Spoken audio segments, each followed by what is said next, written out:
Avant toute chose, avant de commencer à parler de The Last of Us, je peux vous dire, mais quel plaisir d'avoir un diffuseur français. Prime Video a sorti l'épisode à 3 h du matin, je tourne cette vidéo, il est 5 h du mat. Pourtant, je suis même pas fatigué parce que je suis trop content de parler de The Last of Us en série. Bonjour à toutes et à tous, nous allons parler donc du premier épisode de The Last of Us. À titre d'information, il y aura une partie sans spoiler, et même la partie avec spoiler, je ne parlerai pas de ce qui se passera potentiellement dans les prochains épisodes, puisque forcément c'est adapté du jeu vidéo, donc qui est sorti en 2013, qui a fait un total carton, donc ceux qui ont joué savent ce qui va se passer dans la série, donc si jamais vous allez dans la partie spoiler, vous aurez des spoilers que sur cet épisode. Je trouve que c'est important de le préciser, il n'y aura pas de théorie ou de choses comme ça, puisque de toute façon je ne peux pas théoriser. Donc sur la série, on a Neil Druckmann qui est le papa de The Last of Us, on a Craig Mazin qui est le papa de Tchernobyl notamment. Donc moi c'est des choses, quand j'ai entendu ça direct, qui m'ont accroché, parce que Tchernobyl, énorme chef-d'œuvre. Neil Druckmann, papa de The Last of Us, considéré comme étant maintenant un immanquable des consoles PlayStation. Donc on se retrouve face à cette adaptation donc de Joel et Ellie qui, après que le monde ait totalement changé, doivent totalement traverser tout le pays pour mener en gros à bien une mission. Je pense que je peux le dire comme ça. On commence les événements donc en 2003, il y a une ellipse et on est en 2023.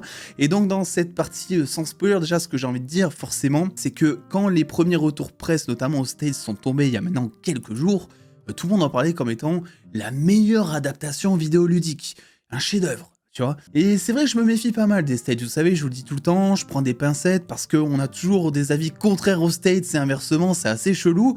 Donc je savais pas tellement comment prendre ça, je regarde le premier épisode, et honnêtement, parmi toutes les adaptations vidéoludiques que j'ai pu voir, je pense, si on s'arrête à l'épisode 1 évidemment, que c'est la meilleure. Vraiment, ce qu'ils ont fait dans cet épisode, c'est du très très solide. Si ça continue comme ça va être la meilleure série de l'année. C'est ça qui est incroyable.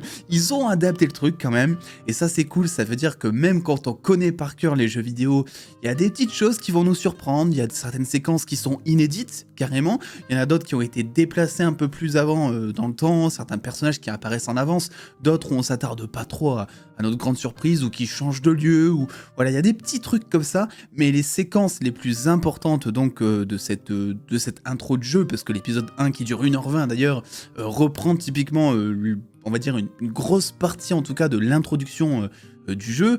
C'est vraiment les mêmes scènes, les mêmes positionnements de personnages, parfois même les mêmes dialogues, enfin c'est ouf, et ils ont bien fait parce que c'est très compliqué en fait d'accrocher le public fan si tu changes énormément de choses en fait. Et là l'équilibre est bien trouvé selon moi, c'est-à-dire que les séquences qui étaient importantes, ils les ont pas touchées, vraiment, il y a rien qui a bougé ou presque. Et tant mieux. Et après, ils se sont permis de mettre des petits trucs pour surprendre par-ci par-là, et j'ai trouvé ça super intéressant.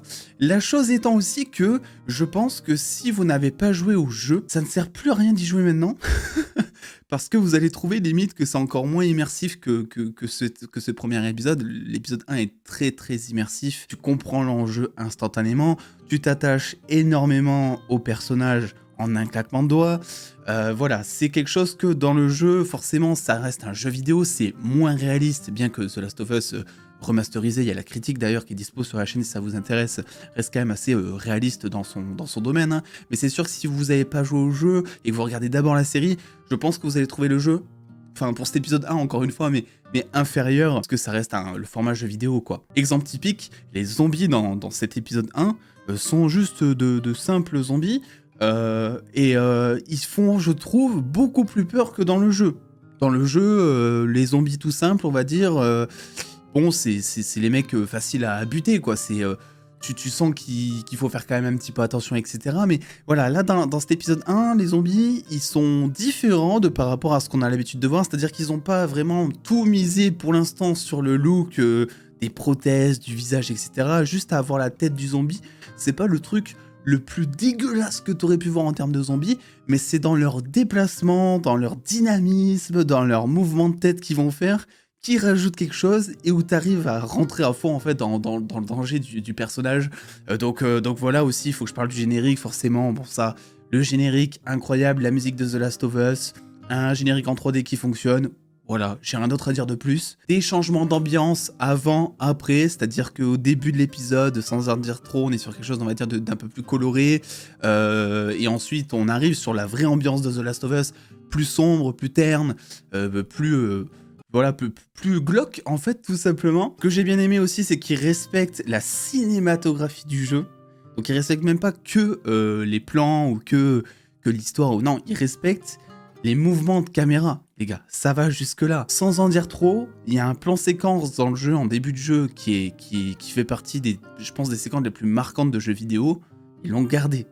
Ils ont gardé le plan séquence, les gars. Quand j'ai vu ça, j'étais trop content parce que même quand j'étais en stream sur le jeu et que j'ai vu le plan séquence, le plan séquence est ouf à ce moment-là. Donc quand j'ai vu qu'ils faisaient la même chose ici, bon, avec bon, plan séquence, pas entièrement, pas comme dans le jeu en tout cas, mais quelques moments plan séquence en tout cas, donc ça donne le même effet. J'étais en mode wow, putain, j'étais trop content quoi. Le casting notamment décrié concernant Ellie, vous savez, le fait que l'actrice n'était pas assez belle pour jouer Ellie, parce que en vrai, on va pas se le cacher, c'était ça qui était reproché à l'actrice. Elle est incroyable, les gars, vous allez la kiffer au bout de 2 minutes, mais c'est sûr. Alors je pense qu'elle est un peu plus virulente peut-être que dans le jeu, où c'est juste que j'ai en mémoire plus la fin du jeu que le début, je sais pas. Bon, Ellie a toujours eu un caractère ultra marqué dans le jeu vidéo, c'est pas un souci. J'ai juste l'impression que là, dans la série, elle est encore plus virulente, si vous voulez. Donc ça reste à déterminer, ça reste à jauger, mais dans tous les cas, elle est très bien. Elle va vous attraper, mais direct. J'ai hâte de voir l'évolution justement avec Joël, parce que le duo, ben, pareil, fonctionne. Enfin, c'est incroyable, quoi. Joël, est gris de ouf comme dans le jeu, il est drôle malgré lui comme dans le jeu, il a des punchlines à certains moments qui sont incroyables. Tess, j'ai l'impression qu'elle est encore plus femme forte que dans le jeu, donc c'est ouf. La relation Joël-Tess, pareil, j'ai l'impression qu'ils ont adouci peut-être un peu Joël envers Tess par rapport au jeu, ce qui n'est pas une mauvaise chose, hein, mais j'ai l'impression de voir un peu plus d'humanité en Joël, un peu plus d'émotion, que dans le jeu. Dans le jeu, vraiment, on propose un Joël, c'est un homme brisé, au début, il ressent rien, t'as l'impression, etc. Mais rien de rien pour n'importe qui. Là, avec Tess, il y a peut-être un semblant d'émotion, j'ai l'impression. Donc il y a quelques petits changements comme ça, voilà. On va en parler en partie spoiler. Le casting est incroyable. J'ai rien à dire dans cette partie non spoiler qui puisse vous faire déprécier l'épisode, parce que en fait, ce qui est intéressant, c'est que même selon moi, ce qui avait porté atteinte à cette introduction de jeu dans le jeu, quoi, c'est-à-dire un long tuto, une espèce de long tuto pour découvrir les déplacements, les zombies, comment ça fonctionne, etc. Il y avait vraiment une espèce de perte de rythme au tout début du jeu, je trouve. C'est vrai que c'était un petit peu un des points négatifs, que le jeu mettait vraiment 3 heures à bien commencer, etc. Ce qui est intéressant dans la série, c'est que vu que t'as pas de gameplay, bah, tu peux te permettre de skip les moments les plus lents. Donc forcément, on est sur un rythme qui est beaucoup plus lent en deuxième moitié d'épisode, parce qu'il faut introduire tous les personnages principaux comme secondaires d'ailleurs, qui sont là aussi présents et très fidèles et parfois un petit peu remaniés, on va en parler. Il faut introduire les décors, toute l'économie et l'écosystème aussi de ce monde post-apocalyptique quelque part. Donc écoutez, pour l'instant, j'ai pas grand chose à dire. C'est du très très solide. Si la série continue comme ça peut devenir la meilleure série. On est en janvier, je parle déjà de la meilleure série de l'année, quoi. C'est incroyable, mais vraiment elle a le potentiel. C'était un épisode de qualité, on peut le dire, et voilà. Donc écoutez, n'hésitez pas à aller checker l'épisode, il dure 1h20, mais franchement ça vaut le détour, c'est sur Prime Video. Normalement ça sera diffusé, donc j'imagine tous les lundis à 3h du matin, dans la nuit du dimanche au lundi, donc on verra un petit peu comment ça se passera, et nous on passe en partie spoiler. Alors déjà, ce que j'ai apprécié, c'est toute l'introduction pour le commun des mortels qui ne connaîtraient pas The Last of Us, ou qui ne connaîtraient pas les zombies, soyons fous. Toute l'introduction sur un plateau télé qui parle donc des champignons. Alors il me semble que ça, on ne le savait pas dans le premier jeu. Alors c'est peut-être un problème de mémoire que j'ai là. Je sais que les champignons et tout, c'est un truc qui est dit. Il me semble que c'est dans le deuxième jeu, je sais plus trop. Mais bref, en tout cas, ce qui est sûr, c'est que ce truc de plateau télé, où on t'explique justement, donc ça j'ai adoré tout le parallèle qui est fait avec l'écosystème de la planète, que si la planète se réchauffe, eh bien ça pourrait permettre aux champignons, entre guillemets, de muter et donc de partir sur une épidémie qui serait totalement incontrôlable. J'ai adoré ce principe parce qu'en fait c'est totalement projetable sur la réalité, ce qu'ils sont en train de dire. Alors je suis pas épidémiologiste ou je sais trop quoi, mais c'est vraiment un enjeu qu'on peut essayer de comparer à ce qui se passe dans la vraie vie. Donc ça donne vraiment un enjeu supplémentaire à l'enjeu. Donc c'est plutôt cool. Et ça explique en même temps le concept même de zombie, pour ceux qui vivraient un peu dans une grotte, je ne sais pas. Donc il y a tout ça, c'est en 1968, si je me trompe pas. On arrive ensuite, on fait un time jump en 2003, c'est ça, ils ont un petit peu modifié, puisqu'on est passé en 2023 du coup, donc 2003, où là, on a vraiment une bonne partie quand même qui se passe avant l'épidémie. Ça, c'est un truc qu'on n'avait pas dans le jeu. Alors, ça avait été dit que ça serait dans la série, mais on l'avait pas dans le jeu. Donc, tu vois Sarah qui va à l'école, tu vois Sarah qui offre, qui répare la montre pour son père. Tu as une Sarah qui est beaucoup plus développée en fait que dans le jeu. Tu la ressens beaucoup plus comme étant une femme forte qui a perdu sa mère, qui peut pas vraiment compter sur son père sur tous les points, parce qu'on voit très bien que Joël en fait c'est quelqu'un avec sa fille qui l'aime à fond et qui fait tout ce qu'il peut, mais qui a un peu la tête en l'air, qui a d'autres préoccupations, il va taffer jusqu'à 22h, etc. Donc Sarah par moment est un petit peu obligée de devenir adulte avant l'âge, et ça tu le sens très bien, elle est très attachante, et ça c'est le point qui, voilà, ils sont arrivés à merveille, c'est que tout l'intérêt était là. On savait que Sarah, c'est le personnage qui allait clamser voilà, très vite. C'est le premier personnage à clamser. Et tout l'enjeu, c'était de la rendre intéressante et attachante avant qu'elle clame, pour qu'on puisse ressentir de l'émotion. Est-ce qu'on a ressenti de l'émotion? Moi, je vais vous dire un truc. Je savais ce qui allait se passer, comme beaucoup d'entre vous, je pense. J'ai chialé. J'ai re-chialé devant cette scène. Parce que c'est encore autre chose. C'est une autre manière de la découvrir. C'est très fidèle. Et en même temps, t'as le jeu de Pedro Pascal, t'as le jeu de l'actrice de Sarah qui rajoute quelque chose en plus. C'était incroyable. Vraiment, le seul truc que je pourrais peut-être reprocher pour être un petit peu chiant, on va dire, sur la mort de Sarah, peut-être que ça a coupé un peu trop tôt.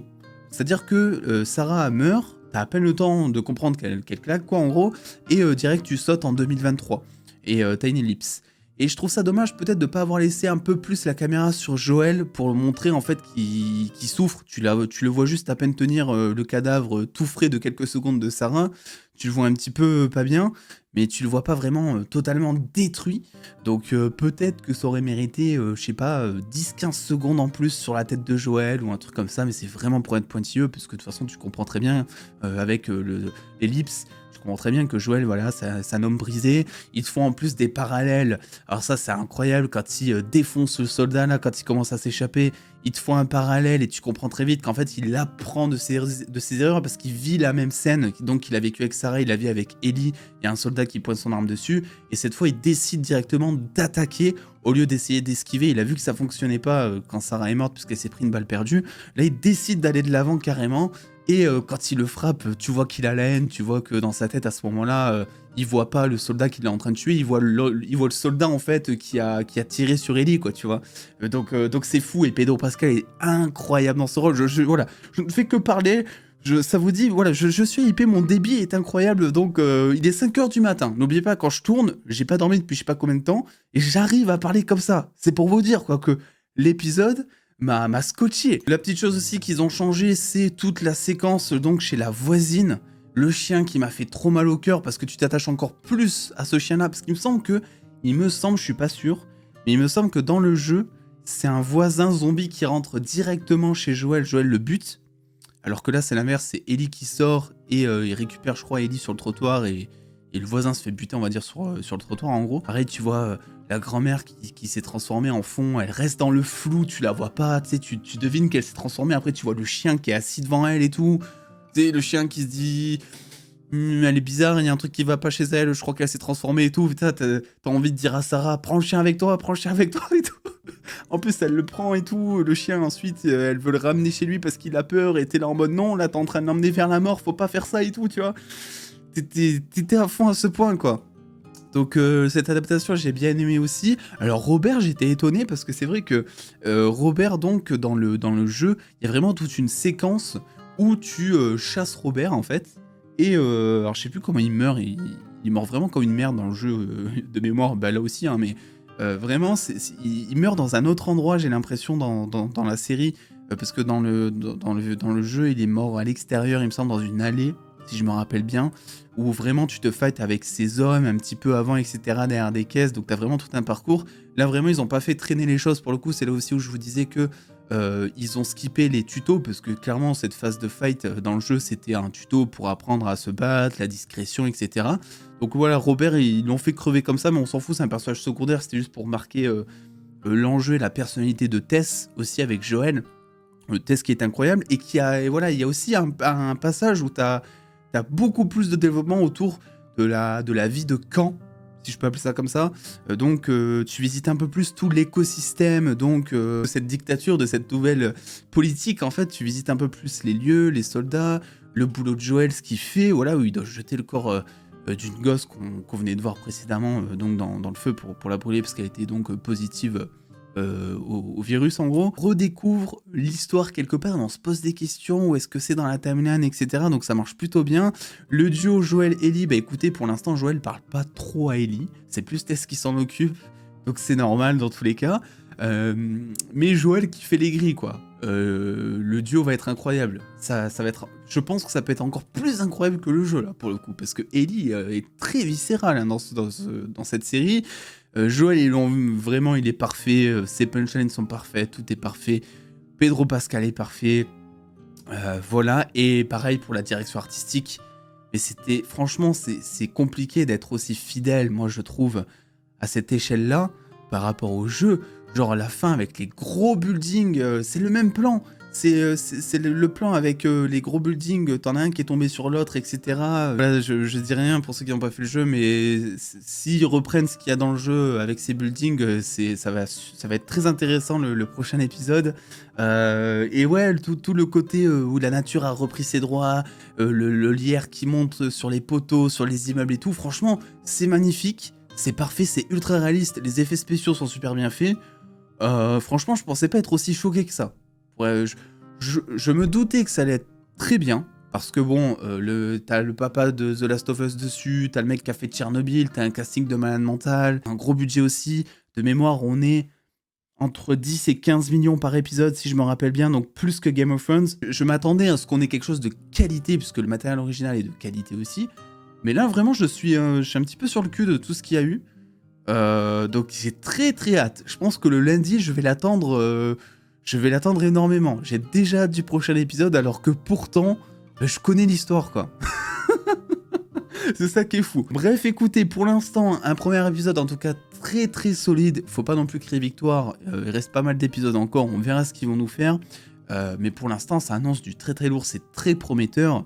Et ça s'annonce très bien, donc écoutez, on aura le plaisir de découvrir ça et d'en parler chaque semaine sur la chaîne aussi. N'hésitez pas du coup à me donner votre avis, ça m'intéresse, surtout si vous avez joué au jeu, est-ce que vous avez été conquis, est-ce qu'au contraire, c'est quelque chose, voilà, c'est du déjà vu, ça vous intéresse pas au final, vous vous êtes ennuyé devant cet épisode, ce qui est aussi possible si vous connaissez l'histoire, et puis attendant les dos, prenez soin de vous, faites-vous bien kiffer, des bisous les dos.